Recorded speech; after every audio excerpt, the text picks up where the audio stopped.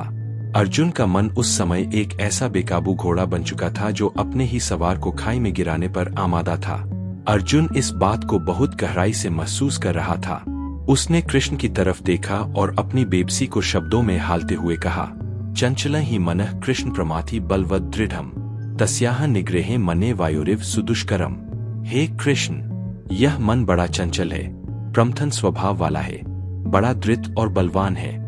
इसे वश में करना तो मुझे हवा को मुट्ठी में कैद करने जैसा असंभव लगता है। सोचिए, दुनिया का सर्वश्रेष्ठ धनुर्धर, जिसने बड़े बड़े योद्धाओं को धूल चटाई थी, वो एक मन के सामने घुटने टेक कर कह रहा है कि मैं इसे वश में नहीं कर सकता। कृष्ण अर्जुन की इस लाचारी को देखकर मुस्कुराए। उन्होंने अर्जुन से यह नहीं कहा कि तुम कमजोर हो, मन को काबू करना बहुत आसान है। नहीं, कृष्ण जानते थे कि मन वाकई बहुत शक्तिशाली है। उन्होंने अर्जुन की बात को स्वीकार करते हुए कहा, असंशय महाबाहो मनो दुर्निग्रहे चलम, यानी हे महाबाहो, इसमें कोई संदेह नहीं है कि यह मन अत्यंत चंचल और कठिनाई से वश में होने वाला है। लेकिन इसके तुरंत बाद कृष्ण ने मन को वश में करने का वो शाश्वत, वैज्ञानिक और अचूक 2 स्टेप फॉर्मूला दिया, जिसे आज के न्यूरो साइंटिस्ट भी सलाम करते हैं। कृष्ण ने कहा, अभ्यासेन तु कौन्तेय वैराग्येन च गृह्यते, यानी मन को केवल 2 ही ब्रेक लगाकर रोका जा सकता है। पहला है अभ्यास और दूसरा है वैराग्य। आइए इन दोनों शब्दों के पीछे छिपे गहरे न्यूरो साइंस को समझते हैं। पहला शब्द है अभ्यास, यानी प्रैक्टिस या रेपिटेशन। हमारा दिमाग न्यूरोप्लास्टिसिटी के सिद्धांत पर काम करता है। जब आप बार बार एक ही विचार सोचते हैं या एक ही काम करते हैं, तो आपके दिमाग में उसके गहरे न्यूरल पाथवेज बन जाते हैं। यदि आपने पिछले 10 सालों से रोजाना सुबह उठकर फोन पर रील स्क्रॉल करने का अभ्यास किया है, तो आपके दिमाग का वो पाथवे बहुत मजबूत हो चुका है। अब आपका मन बिना किसी प्रयास के आपको उसी धर्रे पर ले जाएगा। इस पुराने पाथवे को तोड़ने का केवल एक ही तरीका है, सचेत होकर एक नया पाथवे बनाना। जब आप बार बार अपने मन को उसके पुराने धर्रे से खींचकर वापस वर्तमान काम पर लगाते हैं, तो इसे अभ्यास कहा जाता है। यह शुरुआत में बहुत कठिन होगा, आपका मन बार बार भागेगा, लेकिन जैसे जैसे आप इसे बार बार करेंगे, नया पाथवे मजबूत होता जाएगा और पुरानी आदत कमजोर पड़ जाएगी। दूसरा और सबसे क्रांतिकारी शब्द है वैराग्य, यानी डिटैचमेंट या ऑब्जेक्टिविटी। वैराग्य का मतलब यह नहीं है कि आप सब कुछ छोड़कर पहाड़ों पर चले जाएं। मनोविज्ञान की भाषा में वैराग्य का मतलब है साक्षी भाव। इसे एक उदाहरण से समझिए।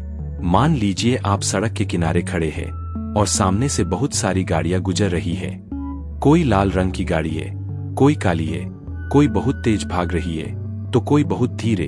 आप सिर्फ खड़े होकर उन गाड़ियों को देख रहे हैं। क्या आप उन गाड़ियों के पीछे भागने लगते हैं?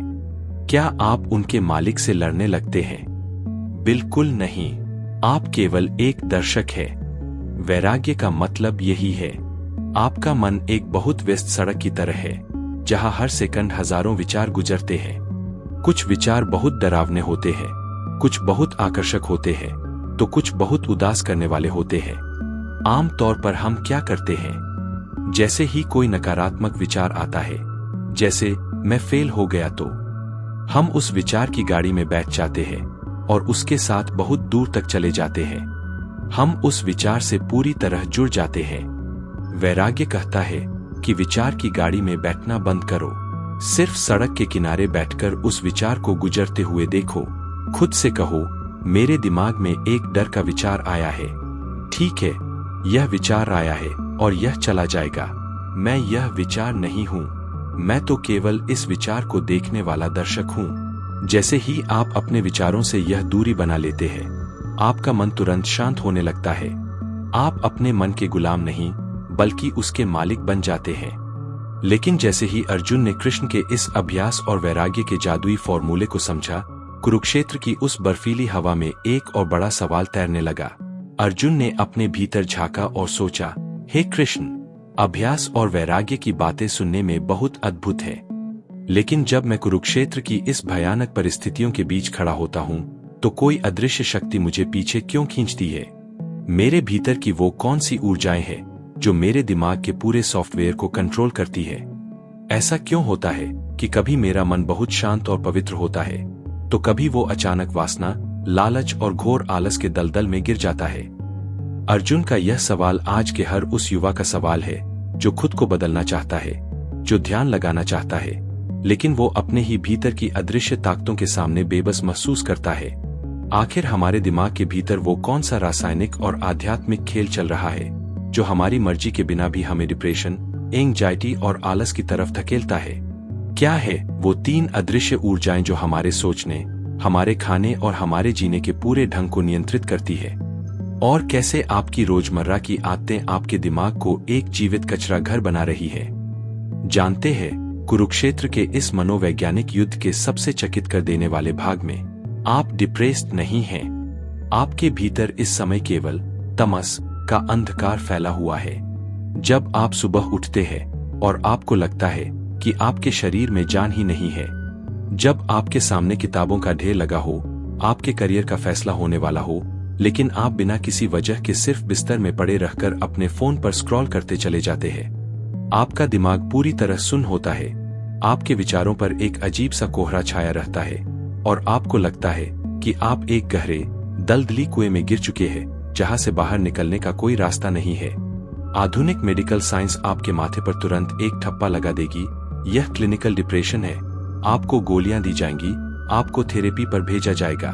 लेकिन आज से 5000 साल पहले कुरुक्षेत्र की उस युद्ध भूमि में कृष्ण ने इस मानसिक स्थिति का एक ऐसा वैज्ञानिक और गहरा रहस्य खोला था जिसे आज के न्यूरोसाइंटिस्ट्स भी धीरे धीरे स्वीकार कर रहे हैं।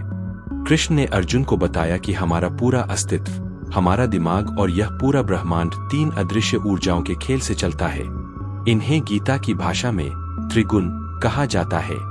वे अर्जुन से कहते हैं, सत्वं रजस्तम इति गुणाः प्रकृति संभवा निबध्नन्ति महाबाहो देहे देहिनम व्ययम्। यानी, हे अर्जुन, प्रकृति से उत्पन्न होने वाले 3 गुण सत्व, सत्वा, रजस, राजस और तमस, तमस इस अविनाशी आत्मा को इस नश्वर शरीर के भीतर बांधकर रखते हैं। ये 3 गुण आपके दिमाग के सॉफ्टवेयर के 3 अलग अलग मोड्स हैं। और इस समय आपके दिमाग में जो मोड एक्टिवेट है, आप दुनिया को बिल्कुल उसी नजरिए से देखते हैं। आइए सबसे पहले उस मोड को समझते हैं जिसने आज के 90% युवाओं को अपने जाल में फंसा रखा है, तमस। तमस का मतलब है अंधकार, आलस, अज्ञान, प्रमाद और मोह। जब आपके भीतर तमस हावी होता है, तो आपका दिमाग एक सुप्त ज्वालामुखी की तरह हो जाता है। आप काम से भागने लगते हैं। आपके भीतर प्रोक्रेस्टिनेशन अपनी चरम सीमा पर होता है। तमस का सबसे बड़ा लक्षण यह है कि आप जानते हैं कि आपके लिए क्या सही है, लेकिन आप वो काम करने से बिल्कुल इनकार कर देते हैं। आप दिन में 10 से 10 घंटे सोते हैं, फिर भी आप थका हुआ महसूस करते हैं। तमस वास्तव में आपके दिमाग के प्रोसेसर को धीमा कर देता है। और जानते हैं आपके भीतर तमस को कौन हवा दे रहा है? आपका खानपान और आपकी आदतें। गीता के 17वें अध्याय में कृष्ण कहते हैं कि जो भोजन बासी है, रसहीन है, दुर्गंधयुक्त है और जो केवल स्वाद के लिए खाया जाता है, वो आपके भीतर तमस को जन्म देता है। आज की भाषा में कहें तो जंक फूड, अत्यधिक चीनी और सोशल मीडिया का वो अंतहीन कचरा जिसे आप सुबह से रात तक अपने दिमाग में ठूस रहे हैं, वो आपके दिमाग को तमस के दलदल में धकेल देता है।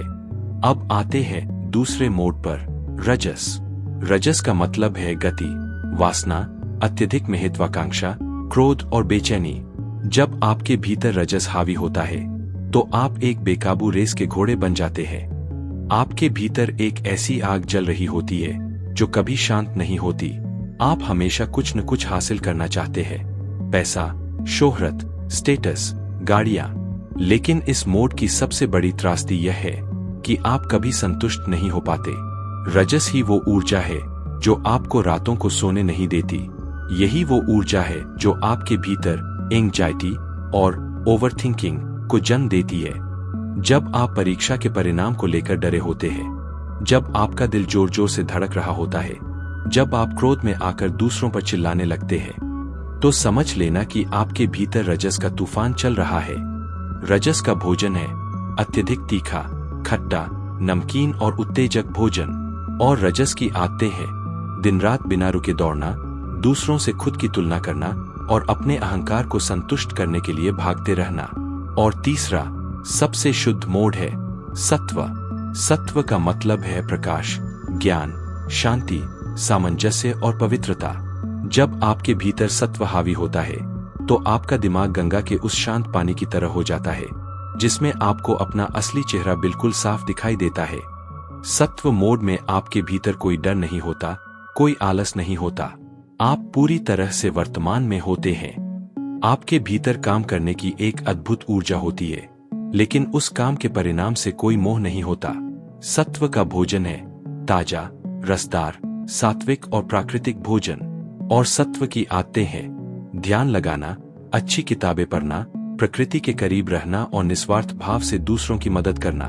अब आपके मन में एक बहुत बड़ा सवाल आ रहा होगा, ठीक है, मैं समझ गया कि मेरे भीतर इस समय तमस हावी है जिसकी वजह से मैं आलसी महसूस कर रहा हूँ। लेकिन मैं इस तमस के दलदल से बाहर कैसे निकलूं? मैं सीधे सत्व मोड में कैसे पहुंचूं? यहीं पर आधुनिक मनोविज्ञान एक बहुत बड़ी गलती करता है। जब कोई इंसान गहरे डिप्रेशन, तमस में होता है तो लोग उससे कहते हैं तुम शांत बैठो, ध्यान लगाओ, सकारात्मक सोचो।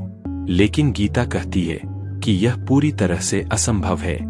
आप तमस से सीधे सत्व में कभी छलांग नहीं लगा सकते। यह ब्रह्मांड के नियमों के खिलाफ है। यदि आप तमस के दलदल में फंसे हैं तो आपको सत्व तक पहुंचने के लिए पहले रजस के पुल को पार करना होगा। यानी आलस को तोड़ने के लिए आपको पहले कर्म की आग को जलाना होगा। आपको गुस्सा करना होगा अपनी इस लाचारी पर। आपको उठकर कसरत करनी होगी, भले ही आपका मन न करे।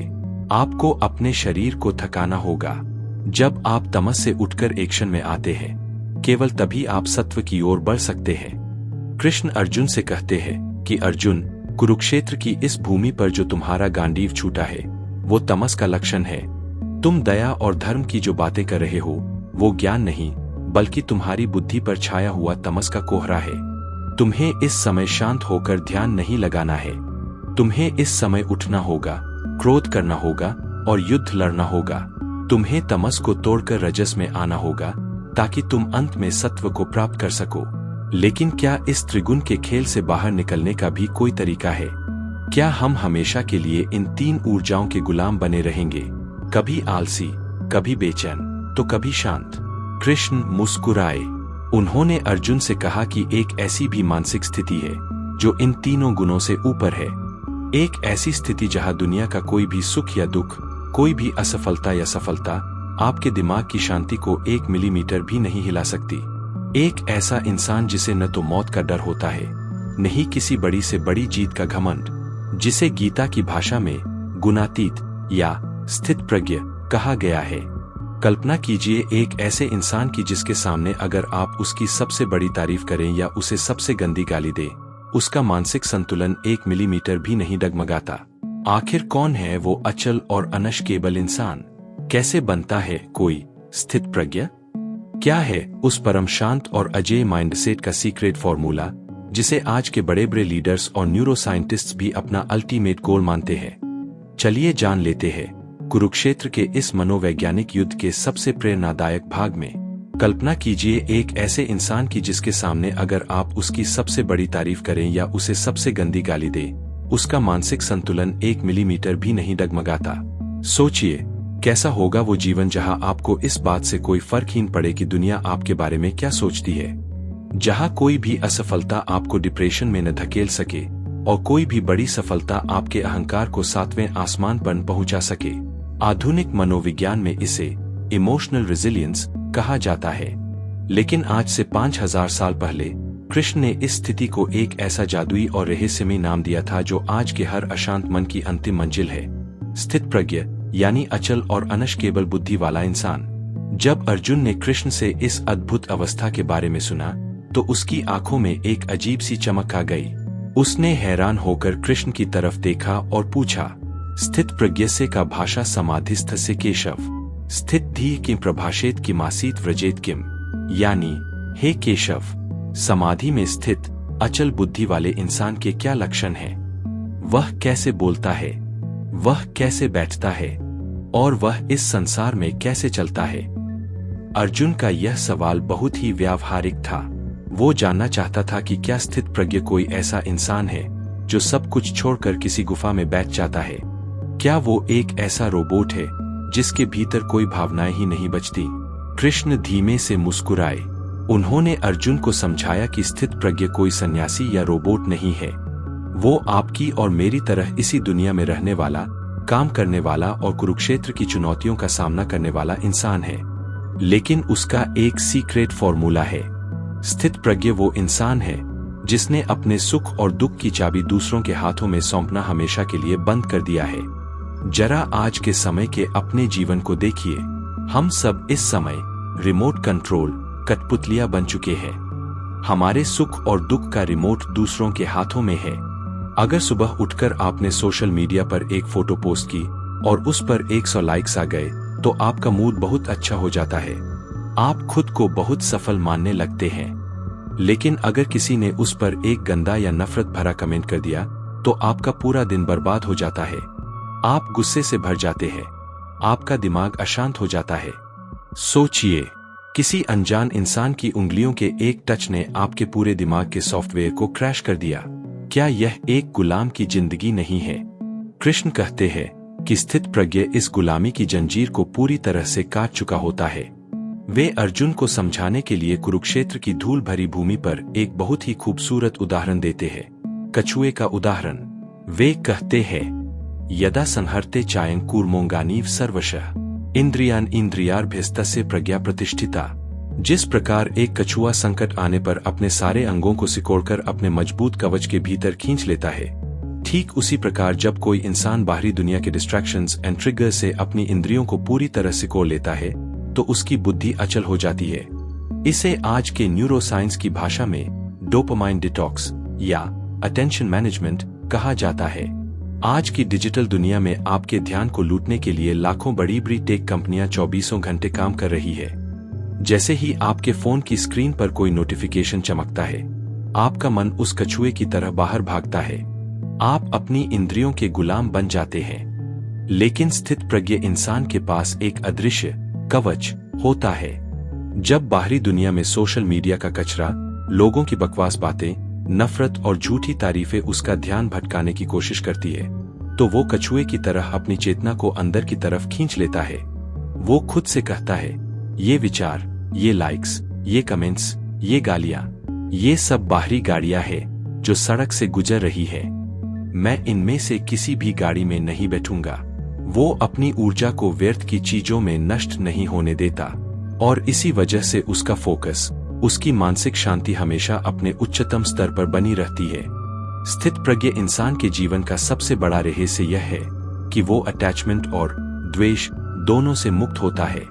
आमतौर पर हमारा दिमाग कैसे काम करता है? जब हमें कोई बहुत अच्छी चीज मिलती है तो हम उससे अटैच हो जाते हैं।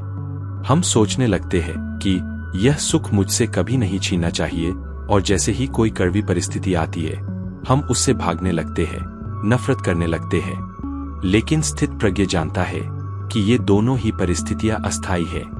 सुख आया है तो दुख भी आएगा, प्रशंसा मिली है तो आलोचना भी मिलेगी। वे कहते हैं कि असली शांति सुख मिलने में नहीं है, बल्कि उस सुख और दुख के आने जाने के बीच में जो खाली जगह है उसमें टिके रहने में है। जब आप इस अचल मानसिक स्थिति को प्राप्त कर लेते हैं तो दुनिया का कोई भी शोर आपको विचलित नहीं कर सकता। आप हर परिस्थिति में, चाहे वह जीत हो या हार, पूरी तरह से स्थिर रहते हैं। आप कुरुक्षेत्र के युद्ध के मैदान में खड़े होकर भी अंदर से पूरी तरह गंगा की तरह शांत रह सकते हैं। लेकिन जैसे ही अर्जुन ने कृष्ण के इस स्थित प्रज्ञ यानी अचल मनुष्य के चित्र को अपने दिमाग में बनाया, उसका तार्किक मन फिर से एक बहुत बड़े संशय से घिर गया। अर्जुन ने कृष्ण की तरफ देखा। उसकी आंखों में अभी भी गहरा भ्रम था। उसने कहा, हे कृष्ण, तुम्हारी ये बातें सुनने में बहुत अद्भुत, बहुत शांत और बहुत ही सुंदर लगती है, लेकिन मैं एक साधारण मनुष्य हूँ। जब मैं कुरुक्षेत्र की इस भयानक सेना को देखता हूँ, जब मैं भीष्म और द्रोण को मेरे सामने खड़ा देखता हूँ, तो मेरा ये ज्ञान हवा में उड़ जाता है। मेरी आंखों के सामने सिर्फ ये भयानक कुरुक्षेत्र बचता है। मुझे सिर्फ तुम्हारी इन दार्शनिक बातों पर विश्वास नहीं हो रहा। मुझे अपनी आंखों पर भरोसा है, बातों पर नहीं। अगर यह पूरा ब्रह्मांड सच में तुम्हारी ही ऊर्जा से चल रहा है, अगर भीष्म और द्रोण पहले ही समय के चक्रव्यूह में मारे जा चुके हैं, और अगर मेरी ये समस्याएं इतनी मामूली है, तो मुझे वो सत्य दिखाओ। मुझे दिखाओ वो विराट सच जो तुम मुझसे कह रहे हो। अर्जुन का यह सवाल कुरुक्षेत्र की हवाओं में एक भयानक बिजली की तरह कौंध गया। उसने साक्षात ईश्वर से उनका प्रमाण मांग लिया था। और तब भगवान कृष्ण मुस्कुराए। इस बार उनकी मुस्कुराहट में कोई दार्शनिक शांति नहीं थी, बल्कि एक ऐसा ब्रह्मांडीय तेज था जो पूरी सृष्टि को भस्म कर देने के लिए काफी था। उन्होंने अर्जुन से कहा, पार्थ, तुम इन सीमित आंखों से मेरे उस रूप को नहीं देख सकते। मैं तुम्हें दिव्य चक्षु प्रदान करता हूँ। और फिर कुरुक्षेत्र के उस मैदान में कुछ ऐसा हुआ जिसने पूरे ब्रह्मांड के चीथड़े उड़ा दिए। एक ऐसा दृश्य जिसने अर्जुन के पूरे अस्तित्व को हिलाकर रख दिया। क्या था वो भयानक और विराट रूप जिसे देखकर दुनिया के सर्वश्रेष्ठ योद्धा के घुटने जमीन पर टिक गए? कैसे कृष्ण का वो विराट रूप आज के आधुनिक विज्ञान के ओवरव्यू इफेक्ट से जुड़ा है, जो पलक झपकते ही आपके जीवन के हर बड़े से बड़े डिप्रेशन को धूल के कण के समान छोटा बना सकता है।